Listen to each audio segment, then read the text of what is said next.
Good morning, everyone. I'm Cathy Balding. It is my great pleasure, on behalf of Alex Cochran and Louise McKinlay over there, to welcome you to this workshop, to thank you for coming very much. And I guess to paraphrase a Prime Minister, it's never been a more exciting time to give the equality system a good old once-over. And why would I say that? Well, it's kind of interesting, I think, that the world seems to be changing. We've had a few years of being a bit stuck in compliance, and internationally, there's quite a lot of literature now that says compliance was important, we had to manage our risk, we realised how many people we were harming, all of that. But we went there and then we got a bit stuck. And the people who want to go beyond compliance and make their quality and risk systems work a little harder, and not just do some good things for some people, but do a lot of good things for a lot of people, and maybe even, eventually, great things for every consumer, those people are saying, well, how do we get unstuck?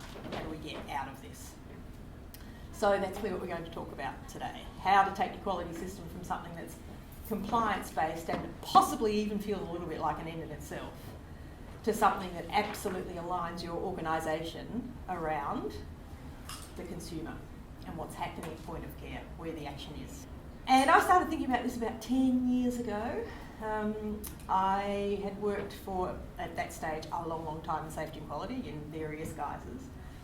And I finished what was then a departmental job in Victoria, and I started my own consultancy. And the first thing I did was sit down with a blank bit of butcher's paper and ask the question, what is this quality caper really all about? Because there's so many jigsaw pieces. But I thought, well, if I'm going to be a consultant, I really need to be able to paint the box top for people.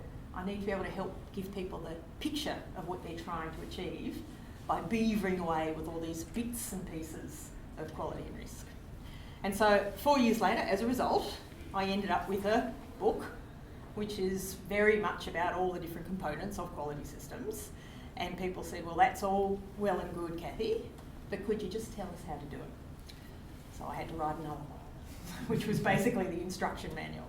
And what we're going to talk about today is the way in which Western Health in Victoria have implemented the model and followed the instruction manual, and in fact improved it out of sight to pursue their own journey beyond compliance to best care for every person every time.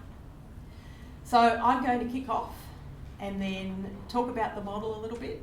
I'm going to get you to do a little bit of work on defining what good care is, and then Alex and Louise will pick up and talk about the real world of implementation, what works, what doesn't, what to do, what not to do.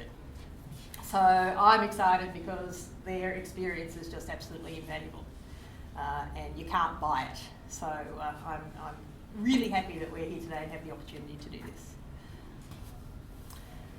Someone that you love very much, someone near and dear to you, and I want you to choose someone. I won't ask you who it is, so it can be anyone you like. They have to be old enough to travel and to stay overseas by themselves for about 12 months. So someone that you really, really care about who fits that description. So everyone got someone? Yes? Yep? All right.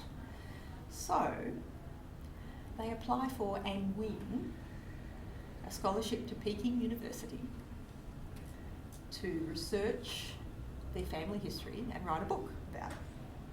And they are incredibly excited. This is something that they really wanted to do, so now they've got the scholarship and away they go. And everything's going swimmingly, and about 2 months or so in, you get a phone call from them. And they don't sound themselves at all. They say, I'm in Beijing General Emergency Department. I'm in terrible pain.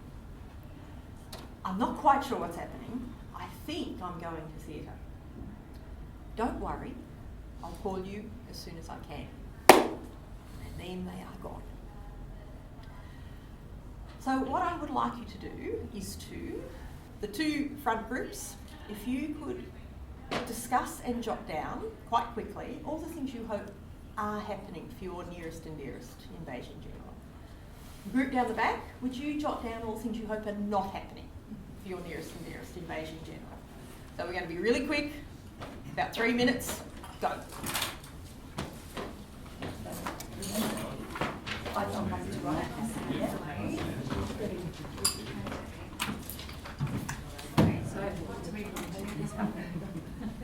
hopefully they're communicating well enough. Sorry, Alex, I'm doing this with old baby. Just helping that you don't run into something. Yes, thank you. Infection control practices. Yes. So that actually have some infection control practices that people not understand. You're taking a very dim view of poor old Beijing General Hospital over here, I must say. She's been there. And why do we need infection practice? Because You would actually want someone not to have an adverse event from their surgery. we don't want them to get yep.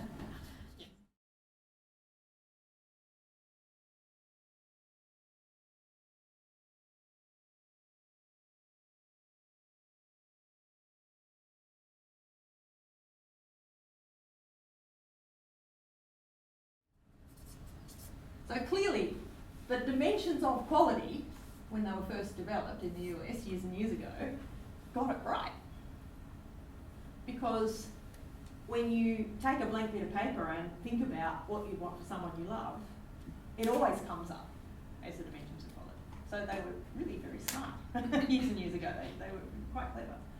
But I think sometimes we forget that within the dimensions of quality there need to be real things that real people need to do at point of care. It's not just how we measure, it's not just how we structure a committee, it's about what we want people to do every day. And that's what Weston's going to talk to you about, is how they're going about trying to make that happen. So does that make sense? Yep? Clear as mud? Yes.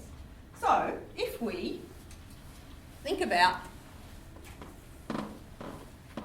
excellent care, who are the people? And here's our consumer. And of course, if Beijing General has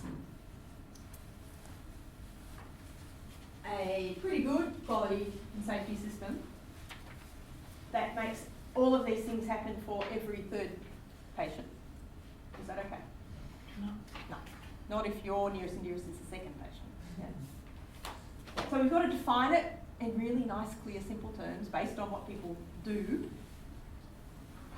And we have to make it happen. We have to develop our quality system to make it happen for every person every time. So without those two things, you can't say you've got an effective quality system. So if we're getting our little act together around excellent care for our happy consumer and every person every time, who are the people that have the greatest impact on the degree to which the consumer will receive that? Who are the people that absolutely hold in their hands whether or not the consumer receives excellent care? Everybody. Leadership. The people who interact with the patient.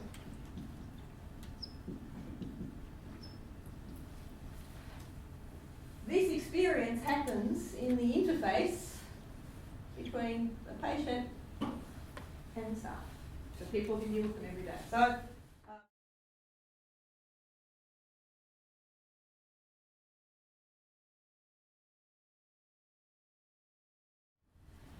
So we need to develop a series of characteristics and traits in these people, don't we?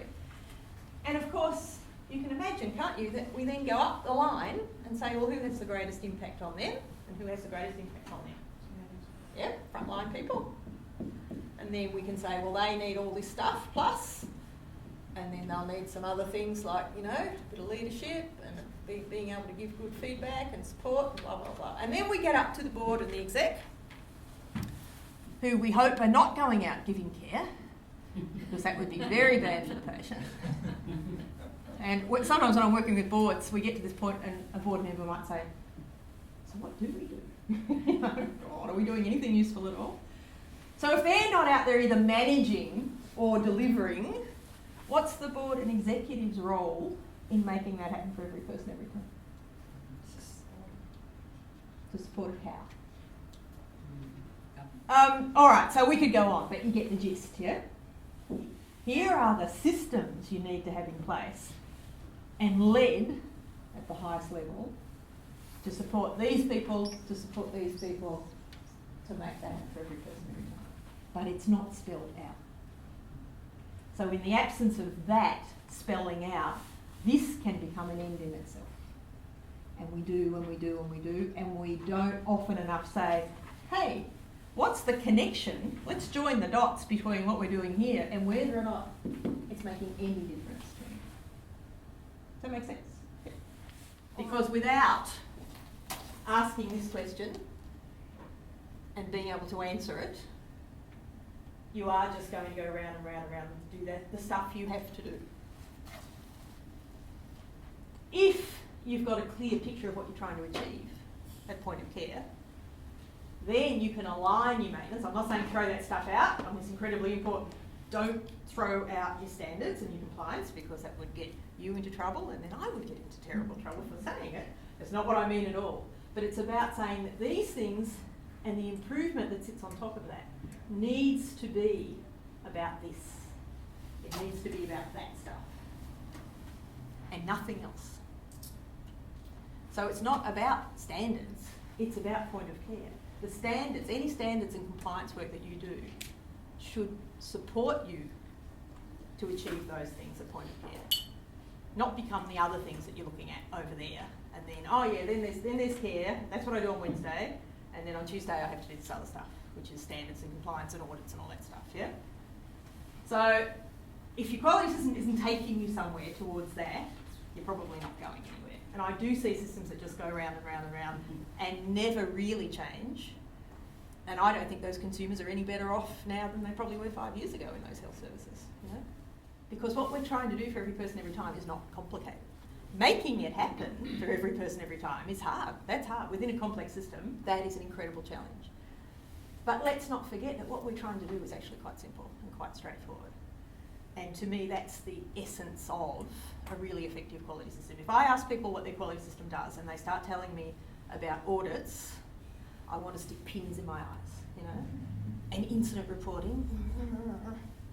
But if they say, our quality system is about helping our people who are out there every day working with consumers to make happen the things that we have all agreed together are important for good care, now that is a brilliant answer. That's an exciting answer. So here's the model, not the messy version on the whiteboard. So just grouping up the governance systems. Here's all your people beavering away in your health service, and here's all these systems. And often there's very little connection between the two. Yeah? And the quality team, I know, are trying to make that connection. It used to be me. I totally understand that. But what can happen is that your quality team can end up being the people who are saying, now you've got to come here and learn about consumers. Come on. And come over here and do this training, and now better have a look at this data, and come to that meeting, we'll talk about it.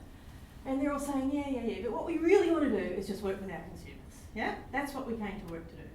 So the smart money is on saying, well, what do you need to do that? How can we help you to develop those skills? And how can we take this stuff, and instead of it being stuff you have to do, work it so that it supports you to do the things that we all want to do, which is provide high quality, excellent, best, whatever you want to do, however you want to define it, care. Does that make sense? Yep. All right. So that's a strategic quality system, and that is what Western Health's going to talk to you about implementing.